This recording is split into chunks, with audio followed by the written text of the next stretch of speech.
शिवबांचा महाराष्ट्र लुंग्या-सुंग्यांना भीक घालणार नाही. राष्ट्रवादीचे अध्यक्ष शरद पवारांची पंतप्रधान नरेंद्र मोदींवर घणाघाती टीका.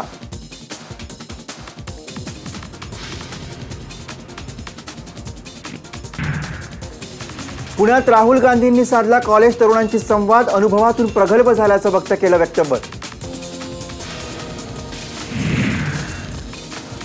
चोर चौकीदाराला तुरुंगात टाकू. नागपुरातील सभेत राहुल गांधींचा मोदींवर घणाघात.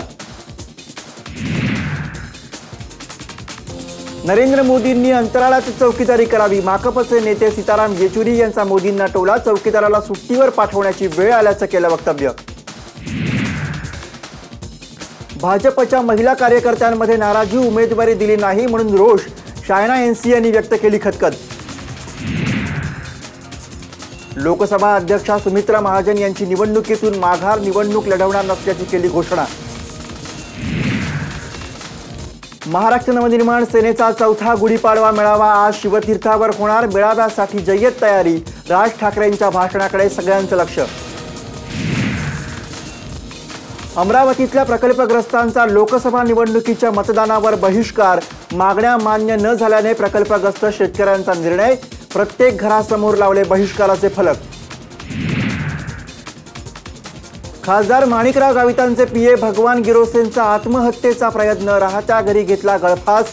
रुग्णालयात उपचार सुरू. पुण्यात अपक्ष उमेदवाराने नाण्यांच्या स्वरूपात भरली 25,000ची अनामत रक्कम. पैसे मोजताना अधिकाऱ्यांना फुटला घाम. अंधेरीत वरिष्ठ पोलीस उपनिरीक्षकाची फेरीवाल्याला मारहाण. मारहाणीमध्ये एक पोलीस कर्मचारी जखमी. गर्भवतीचे प्राण वाचवण्यासाठी 5 महिन्यांनंतरही गर्भपात वैध. मुंबई उच्च न्यायालयाने केलं स्पष्ट. मुंबईतल्या पुलांचं ऑडिट IIT आणि VJTI कडे सोपवण्याचा निर्णय. CSMT पूल दुर्घटनेनंतर कोर्टाने केली होती मुंबई महापालिकेची कानउघडणी. त्यानंतर पालिकेने घेतला निर्णय.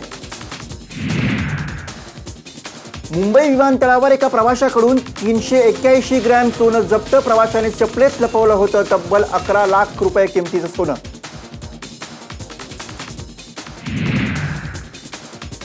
कबुतरांना सार्वजनिक ठिकाणी खायला दिल्यास 500 रुपये दंड. कबुतरांना खायला घालणं पडणार महागात.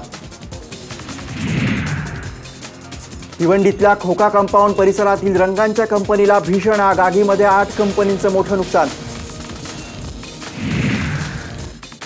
जम्मू काश्मीरमध्ये लोकसभा निवडणुकीदरम्यान दहशतवादी हल्ले रोखण्याची शक्यता. गुप्तचर यंत्रणांनी दिला इशारा. जम्मू काश्मीरमध्ये हाय अलर्ट. श्रीनगरमधल्या सेंट्रल जेलमध्ये कैद्यांनी गोंधळ घालत केली तोडफोड. सामानालाही लावली आग. हाणामारीमध्ये काही कैद्यांसह पोलीस कर्मचारीही जखमी.